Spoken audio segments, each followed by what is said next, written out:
లక్ష్మీ వెంకటేశ్వర స్వామి బ్రహ్మోత్సవాలలో 6వ రోజు పరశురామ అవతారంలో భక్తులకు దర్శనం.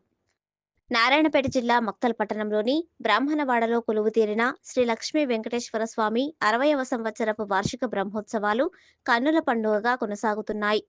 బ్రహ్మోత్సవాల సందర్భంగా శ్రీ లక్ష్మీ వెంకటేశ్వర స్వామి వారికి ఆలయ అర్చకులు తెల్లవారుజామున పంచామృతాభిషేకంతో పాటు ప్రత్యేక అలంకరణ చేసి పూజలు నిర్వహించారు. బ్రహ్మోత్సవాలలో 6వ రోజు శ్రీ లక్ష్మీ వెంకటేశ్వర స్వామివారు పరశురామ అవతారంలో భక్తులకు దర్శనమిచ్చారు.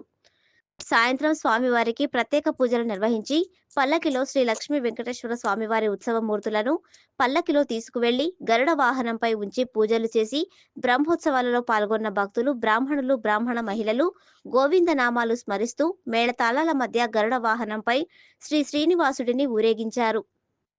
అనంతరం శ్రీ లక్ష్మీ వెంకటేశ్వర స్వామివారికి ప్రత్యేక మహామంగళహారతి ఇచ్చారు. భక్తులు స్వామివారిని దర్శనం చేసుకుని తీర్థ ప్రసాదాలు స్వీకరించారు. ఇట్టి కార్యక్రమంలో ఆలయ అర్చకులు, బ్రాహ్మణులు, మహిళలు, భక్తులు పెద్ద సంఖ్యలో పాల్గొన్నారు.